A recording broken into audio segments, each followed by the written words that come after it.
بسم اللہ والحمد للہ والصلاة والسلام علی رسول اللہ وعلی آلہ وصحبہ ومن والاه. رب اشرح لی صدری ویسر لی امری واحلل عقدۃ من لسانی یفقہوا قولی. اللہم انفعنا بما علمتنا وعلمنا ما ينفعنا وزدنا علما آمین یا رب العالمین. جس باب کے مطالعے کا ہم نے آغاز کیا تھا اس کا عنوان ہے یتیموں اور بچیوں اور تمام کمزور لوگوں اور مساکین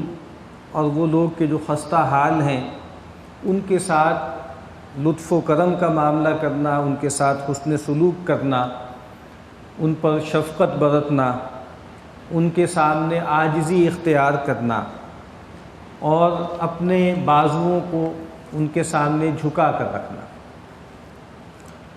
تو آج جو پہلی روایت ہمیں جس کا مطالعہ کرنا ہے وہ متفق علیہ روایت ہے، صحیح بخاری اور صحیح مسلم دونوں میں نقل ہوئی ہے. سیدنا ابو ہریرہ رضی اللہ تعالی عنہ روایت کرتے ہیں کہ نبی اکرم صلی اللہ علیہ وسلم نے فرمایا: الساعی علی الارملۃ والمسکین کالمجاہد فی سبیل اللہ. فرمایا کہ بیواؤں اور مساکین کے لیے بھاگ دوڑ کرنے والا، ان کے لیے سعی و جہد کرنے والا، ان کی خبر گیری کرنے والا، وہ ایسے ہی ہے کالمجاہد فی سبیل اللہ، جیسے اللہ کے راستے میں جہاد کرنے والا. وَأَحْسَبُهُ قال، سیدنا ابو ہریرہ رضی اللہ تعالی عنہ یا راوی کہتے ہیں کہ میرا گمان یہ ہے کہ آپ نے یہ بھی فرمایا: وَكَالْقَائِمِ الَّذِي لَا يَفْطُرُ وَكَالصَّائِمِ لَا يُفْطِرُ. یا اس شخص کی مانند ہے کہ جو اللہ کے راستے میں عبادت کے لیے قیام کرتا ہے اور سست نہیں پڑتا، تکان کا شکار نہیں ہوتا، یا اس شخص کی مانند ہے کہ جو ہر دن روزہ رکھتا ہے اور کبھی ناغہ نہیں کرتا، کسی دن افطار نہیں کرتا. یہ بہت اہم روایت ہے جس میں نبی اکرم صلی اللہ علیہ وسلم نے گویا بتایا ہے، یعنی ایک ہے لوگوں کی خدمت کے کام، اور خاص طور پہ یہاں پر نمونے کے طور پہ دو طبقات کا نبی اکرم صلی اللہ علیہ وسلم نے تذکرہ فرمایا، ایک بیوائیں اور دوسرے مساکین. وہ طبقہ ظاہری بات ہے بیوہ خاتون وہ ہیں کہ جس کا کوئی کھانے کمانے والا نہیں ہے، جس کا کوئی کیئر ٹیکر نہیں ہے، جس کے معاملات کی ذمہ داری اٹھانے والا کوئی نہیں ہے، جس کا کوئی کفیل نہیں ہے. اور اسی طریقے سے مسکین وہ شخص ہے کہ جس کی بنیادی ضرورتیں پوری نہیں ہو رہی، جو کم سے کم تقاضا ہوتا ہے انسان کا، جسم و جان کا رشتہ برقرار رکھنے کے لیے انسان کو جو مال و اسباب چاہیے ہوتے ہیں وہ اس کے پاس نہیں. تو فرمایا کہ جو آدمی یہ کام کرتا ہے، خدمت خلق کے کام کرتا ہے، لوگوں کے لیے محنت کرتا ہے، بھاگ دوڑ کرتا ہے، اور اس میں نبی اکرم صلی اللہ علیہ وسلم نے لفظ استعمال کیا ہے الساعی ہے، بھاگ دوڑ کرنے والا. اور اس میں یہ بھی ہے کہ کچھ لوگ ہوتے ہیں کہ جو مالی اعتبار سے مدد نہیں کر سکتے، ان کے پاس اتنا مال اضافی نہیں ہوتا کہ وہ کسی اور کی مدد کر سکیں، کسی اور کی کفالت کر سکیں، لیکن انسان فزیکل لیبر تو کر سکتا ہے نا، بھاگ دوڑ کر سکتا ہے، محنت کا کام کر سکتا ہے، ان کے کام وام کر سکتا ہے کہ جس کے اندر پیسہ انوالو نہیں ہوتا. اس کو نبی اکرم صلی اللہ علیہ وسلم نے کمپیئر کیا ہے دو اور فضائل سے. اس دین میں جو چوٹی کے فضائل ہیں ان کا تذکرہ نبی اکرم صلی اللہ علیہ وسلم نے فرمایا. ایک ہے جہاد فی سبیل اللہ، اور خاص طور پہ جہاد میں بھی قتال فی سبیل اللہ، جس کے بارے میں نبی اکرم صلی اللہ علیہ وسلم نے فرمایا کہ یہ جو جہاد و قتال ہے یہ ذروۃ سنامہ، یہ اس دین کے لیے ایسے ہی ہے جیسے اونٹ کے اندر اس کی کوہان کی جو اونچائی ہوتی ہے نا، جو ٹاپ ہوتی ہے وہ ہے. تو اس دین کی جو چوٹی ہے، جو زینت ہے، جو کمال ہے، وہ کیا ہے؟ وہ قتال فی سبیل اللہ ہے، اللہ کے راستے میں انسان قتال کرے. اور پھر اس کے بعد جو بہت بڑی فضیلت ہے وہ عبادت ہے، وہ تعبدی امور ہیں،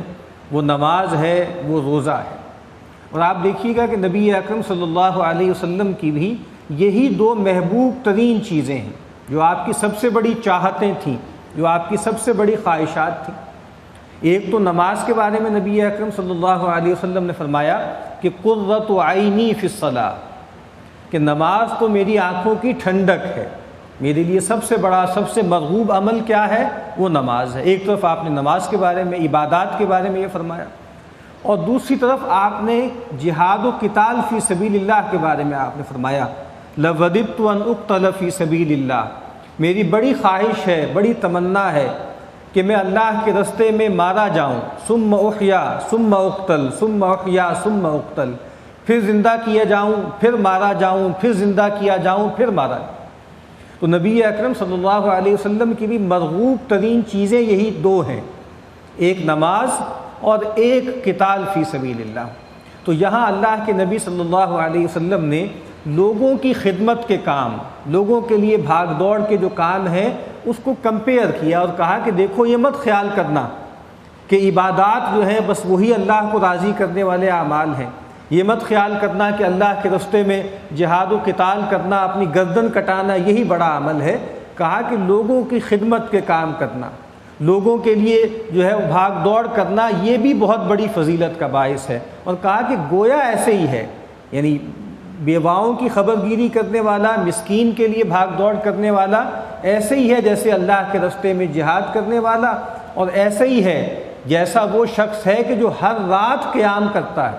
اب ظاہر بات ہے قیام اللیل اس کی غیر معمولی فضیلت ہے، لیکن کہا کہ ایک ایسا شخص جو ہر رات قیام کرتا ہے اور ہر دن نفل روزہ رکھتا ہے، یہ شخص بھی اس کے برابر ہی ہے، گویا اس کی مانند ہی ہے۔ اور ہم دیکھتے ہیں کہ قرآن مجید میں بھی خاص طور پر جو ابتدائی صورتیں نازل ہوئیں اس میں ان چیزوں کی طرف بہت زیادہ توجہ دلائی گئی، اور وہاں پر ابھی تک شریعت کے اور بہت سے احکامات نہیں آئے تھے۔ باجماعت نماز جس سے 5 وقتہ ہے وہ فرض نہیں ہوئی تھی، زکوٰۃ بھی فرض نہیں تھی، حج بھی فرض نہیں تھا، روزہ بھی فرض نہیں تھا، لیکن بنیادی کام کیا تھے؟ بنیادی کام یہی تھے، لوگوں کی خدمت کے کام، لوگوں پہ مال خرچ کرنا، جس سے سورہ بلد میں فرمایا نا کہ فَلَقْتَحَمَ الْعَقَبَةَ وَمَا أَدْرَاكَ مَا الْعَقَبَةُ، انسان وہ گھاٹی نہ عبور کر سکا، وہ گھاٹی طے نہ کر سکا، اور تمہیں کیا معلوم کہ وہ گھاٹی کیا ہے؟ فَكُّ رَقَبَةٍ، گردنیں آزاد کرنا، او اطعام فی یوم ذی مسغبہ، یا کھانا کھلانا ایک ایسے دن میں کہ جو بھوک کا قحط کا دن ہے، یتیماً ذا مقربۃ، ایسے یتیم کو کھلانا جو قرابت دار بھی ہے، او مسکیناً ذا متربہ، یا ایسے مسکین کو کہ جو خاک میں رل رہا ہے۔ اس کے بعد فرمایا ثم کان من الذین آمنوا وعملوا الصالحات، اس کے بعد یہ لوگ ہیں جو ایمان لائیں اور نیک اعمال کریں۔ اس کا مطلب ہے یہ کہ بنیادی انسانی جوہر جو ہے اس کا بیان ہے۔ پھر آپ دیکھیے سورہ بقرہ میں جہاں نیکی کی تفصیلات بیان کی گئی ہیں کہ نیکی کسے کہتے ہیں، لیس البر ان تولوا وجوہکم قبل المشرق والمغرب ولکن البر من آمن باللہ والیوم الآخر والملائکۃ والکتاب والنبیین۔ سب سے پہلے نیکی کیا ہے؟ اللہ پر ایمان، اور اس کے بعد فرمایا وآت المال علی حبہ، اور نیکی تو اس شخص کی ہے جو مال خرچ کرتا ہے اس مال کی محبت کے علی الرغم،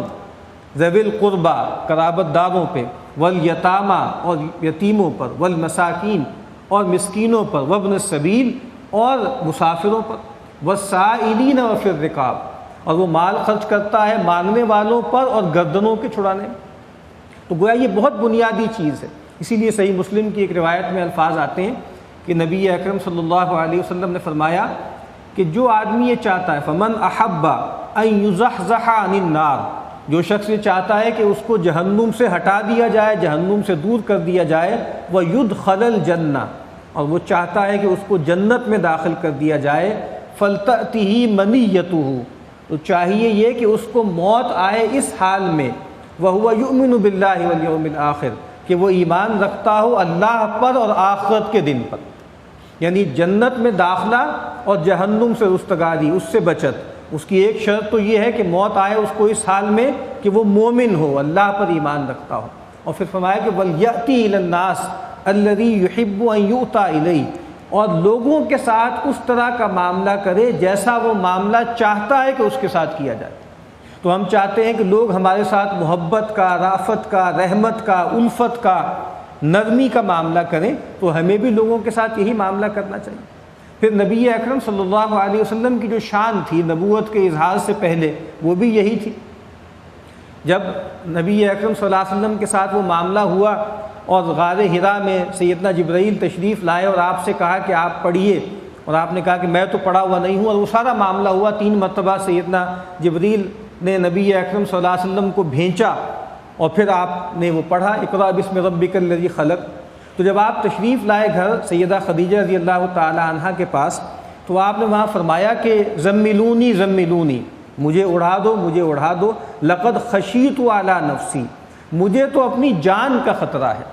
اس موقع پہ سیدہ خدیجہ رضی اللہ تعالی عنہا نے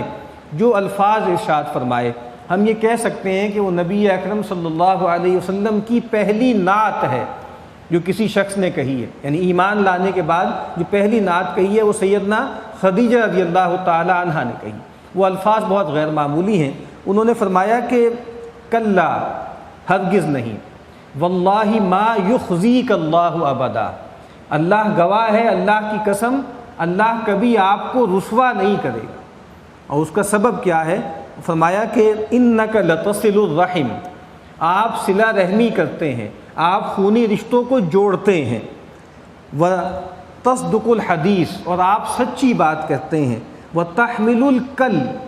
وہ آدمی جو ضائع ہو رہا ہے، جو اپنا بوجھ نہیں اٹھا سکتا، جو اپنی ذمہ داریاں نہیں اٹھا سکتا، آپ اس کا بوجھ اٹھاتے ہیں،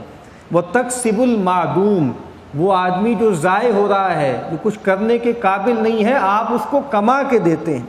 وتقری الضیف، اور آپ تو مہمان نوازی کرتے ہیں، وتعین علی نوائب الحق، اور آپ تو حق کے رستے میں آنے والی جو مصیبتیں ہیں، جو پریشانیاں ہیں، جو تکلیفیں ہیں، اس میں لوگوں کی مدد کرتے ہیں۔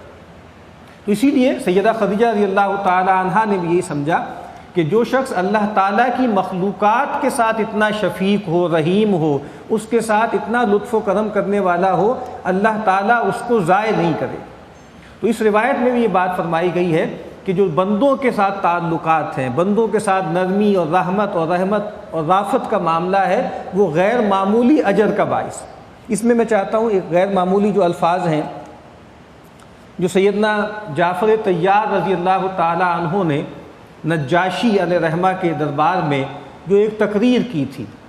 اس میں بھی ہم دیکھتے ہیں کہ نبی اکرم صلی اللہ علیہ وسلم کی جو دعوت ہے اس کا خلاصہ آ گیا۔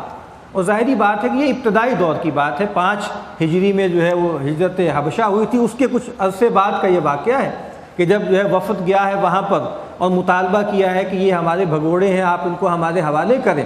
تو پھر اس موقع پہ سیدنا جعفر طیار رضی اللہ تعالی عنہ نے جو تقریر کی تھی نجاشی کے دربار میں، وہ حدیث کی کئی کتابوں میں نقل ہوئی ہے۔ مسند احمد بن حنبل کے جو الفاظ ہیں وہ میں چاہتا ہوں آپ کے سامنے پڑھ دوں، وہ غیر معمولی الفاظ ہیں۔ سیدنا جعفر نے فرمایا ایھا الملک، اے بادشاہ، کننا قومن، ہم ایک ایسے لوگ تھے، ایسی قوم تھے، اہل جاہلیت، ہم جاہلیت کے دور میں رہتے تھے، ہم اندھیرے کے دور میں رہتے تھے جس میں علم بھی نہیں تھا، جس میں حلم بھی نہیں تھا۔ نعبد الاصنام، ہم بتوں کو پوجتے تھے، ونأکل المیتۃ، اور ہم مردار کھاتے تھے، ونأتی الفواحش، ہم ہر طرح کی بے حیائی کا ارتکاب کرتے تھے، ونقطع الارحام، ہم خونی رشتوں کو توڑتے تھے، جو بلڈ ریلیشنز ہیں ان کو پھاڑتے تھے، ونسیء الجوار، اور وہ جو پڑوس کے حقوق ہوتے ہیں، پڑوس پن ہوتا ہے، ایک دوسرے کا دھیان کرنا ہوتا ہے، ہم اس کو بھلا بیٹھے تھے۔ اور پھر بہت اہم لفظ فرمایا، ایکسپریشن، یأکل القوی منا الضعیف، ہم میں جو طاقتور ہوتا تھا، جو زور آور ہوتا تھا، وہ کمزور کو کھا جاتا تھا، ہڑپ کر جاتا تھا۔ یہ جو باب ہے وہ یہی ہے نا کہ جو ضعفاء ہیں، جو کمزور ہیں، ان کا دھیان کرنا، ان کی خبرگیری کرنا، کہ ہمارا حال یہ تھا کہ مائٹ از رائٹ، یہ رول تھا۔ جو طاقتور ہوتا تھا وہ کمزور کو دبا لیتا تھا، اس کا مال بھی کھا جاتا تھا، اس کی جان بھی تلف کر لیتا تھا۔ فَكُنَّا عَلَى ذَلِكَ، ہم اسی حال میں تھے، حَتَّى بَعَثَ اللَّهُ إِلَيْنَا رَسُولًا مِنَّا، یہاں تک کہ اللہ تعالیٰ نے ہمارے میں مبعوث کیا، بھیجا ایک رسول جو ہم ہی میں سے تھا۔ نَعْرِفُ نَسَبَهُ، ہم ان کے نسب کو بھی جانتے تھے، ان کے خاندان کو بھی جانتے تھے۔ وَصِدْقَهُ وَأَمَانَتَهُ، ہم ان کی سچائی سے بھی واقف تھے، ہم ان کی امانت داری سے بھی واقف تھے۔ یعنی نبی اکرم صلی اللہ علیہ وسلم کی یہ شان تھی کہ وہ لوگ آپ کو الصادق اور الامین کہتے تھے۔ کہا کہ ایسے رسول ہمارے اندر مبعوث ہوئے کہ جن کے نسب کو بھی ہم جانتے تھے، جن کی سچائی کو بھی ہم جانتے تھے، جن کی امانت داری کو بھی ہم جانتے تھے، وعفافہ، ان کی عفت معابی کو بھی ہم جانتے تھے۔ وہ ہر طرح کی بری چیزوں سے، ہر طرح کے حرام سے، ہر طرح کے فواحش سے بچنے والے تھے۔ فدعانا الی اللہ، تو انہوں نے ہمیں اللہ تعالیٰ کی طرف دعوت دی، لنوحدہ، کہ ہم اللہ تعالیٰ کو یکتا مانیں، اللہ کی توحید کے قائل ہو جائیں، ونعبدہ، اور ہم صرف اسی کی بندگی کریں، ونخلع ما كنا نعبد نحن وآباؤنا من دونه من الحجارة والأوثان، اور ہمیں انہوں نے حکم دیا کہ ہم چھوڑ دیں ان تمام ہستیوں کو جن کو ہم اور ہمارے باپ دادا پوجتے رہے تھے، چاہے وہ پتھروں کے بت تھے، چاہے لکڑیوں کے یا لوہے کے بت تھے۔ وَأَمَرَنَا، اور انہوں نے ہمیں تلقین کی، بِالصِّدْقِ الْحَدِيثِ، کہ سچ بولا کرو، بات میں سچائی کو اختیار کرو، وَأَدَاءِ الْأَمَانَةِ، اور امانت داری کا وصف پیدا کرو، وَصِلَةِ الرَّحِمِ، اور خونی رشتوں کو جوڑو، وَحُسْنِ الْجِوَارِ، اور انہوں نے ہمیں حکم دیا کہ ہم پڑوسیوں کا دھیان کریں، اپنے ارد گرد رہنے والے لوگوں کے ساتھ حسن سلوک کریں، وَالْكَفْ عَنِ الْمَحَارِمِ وَالدِّمَاءِ، اور انہوں نے ہمیں حکم دیا کہ ہم اپنے آپ کو روکے رکھیں حرام چیزوں سے، ایک دوسرے کا خون بہانے سے، وَنَهَانَا عَنِ الْفَوَاحِشِ، اور انہوں نے ہمیں منع کیا ہر طرح کے فواحش سے، وَقَوْلِ الزُّورِ، اور جھوٹی بات سے، وَأَكْلِ مَالِ الْيَتِيمِ، اور یتیم کا مال کھانے سے، وَقَذْفِ الْمُحْصَنَةِ، اور پاک دامن عورت پر تہمت لگانے سے، بدکاری کی، ان تمام چیزوں سے ان پیغمبر نے ہمیں روکا۔ وَأَمَرَنَا، اور ہمیں حکم دیا، أَن نَعْبُدَ اللَّهَ وَحْدَهُ لَا نُشْرِكُ بِهِ شَيْئًا، اور ہمیں حکم دیا کہ ہم ایک اللہ کی بندگی کریں یکتا، اس کے ساتھ کسی کو شریک نہ ٹھہرائیں۔ وَأَمَرَنَا بِالصَّلَاةِ وَالزَّكَاةِ وَالصِّيَامِ، اور انہوں نے ہمیں حکم دیا نماز کا، زکوٰۃ کا اور روزے کا، اور پھر انہوں نے اور بہت سے، فَعَدَّدَ عَلَيْهِ أُمُورَ الْإِسْلام، بہت سے دین کی باتیں سیدنا جعفر طیار رضی اللہ تعالی عنہ نے گن کر بتائیں۔ تو اس میں بھی آپ دیکھ لیجئے کہ بنیادی باتیں ہیں، جس میں کچھ چیزوں کا تعلق اللہ سے ہے، ایمان سے ہے، نماز سے ہے، لیکن زیادہ تر چیزوں کا تعلق انسانوں کے ساتھ ہے۔ قطع رحمی سے روکا، خون بہانے سے روکا، پڑوسیوں کے ساتھ برا سلوک کرنے سے روکا۔ تو یہ تمام چیزیں ہیں جو نبی اکرم صلی اللہ علیہ وسلم جو دعوت لے کر آئے اس کے بنیادی اوصاف ہیں۔ اس کے بعد وہ کہتے ہیں کہ فَصَدَّقْنَاهُ وَآمَنَّا بِهِ وَاتَّبَعْنَاهُ عَلَى مَا جَاءَ بِهِ، تو جب وہ پیغمبر آئے تو ہم نے ان کی تصدیق کی، ہم ان پر ایمان لائے، اور جو وہ لے کر آئے تھے ہم نے اس کی پیروی کی۔ فَعَبَدْنَا اللَّهَ وَحْدَهُ، تو ہم ایک اللہ کی بندگی کرنے لگے، فَلَمْ نُشْرِكْ بِهِ شَيْئًا، اور ہم نے اس کے ساتھ تمام جو شریک تھے ان کو چھوڑ دیا۔ وَحَرَّمْنَا مَا حَرَّمَ عَلَيْنَا، اور جو اللہ نے ہم پر حرام ٹھہرایا ہم نے اس کو حرام سمجھا۔ وَأَحْلَلْنَا مَا أَحَلَّ لَنَا، اور جو اللہ نے ہمارے لیے حلال کیا ہم نے اس کو حلال ٹھہرایا۔ فَعَدَا عَلَيْنَا قَوْمُنَا، جب ہم نے سب کیا تو ہماری قوم نے ہم پر زیادتی کی۔ فَعَزَّمُونَا وَفَتَنُونَا عَنْ دِينِنَا، اور انہوں نے ہمیں تعذیب کی، ہمیں فتنے میں ڈالا۔ لِيَرُدُّونَا إِلَىٰ عِبَادَةِ الْأَوْثَانِ مِنْ عِبَادَةِ اللَّهِ، ہم پہ ظلم کیا، زیادتی کی، تاکہ وہ ہمیں دوبارہ اللہ کی بندگی سے نکال کر بتوں کی بندگی میں لے جائیں۔ وَأَن نَسْتَحِلَّ مَا كُنَّا نَسْتَحِلُّ مِنَ الْخَبَائِثِ، اور تاکہ ہم جن خبیث چیزوں کو پہلے حلال سمجھتے تھے دوبارہ حلال سمجھنے لگے۔ فَلَمَّا قَهَرُونَا وَظَلَمُونَا، جب انہوں نے ہم پہ ظلم کیا، ہم پر قہر کیا، وَشَقَوْا عَلَيْنَا، ہم پر جو ہے انہوں نے سختی کی، وَحَالُوا بَيْنَنَا وَبَيْنَ دِينِنَا، اور ہمارے دین کے درمیان حائل ہو گئے۔ خرجنا الی بلدک،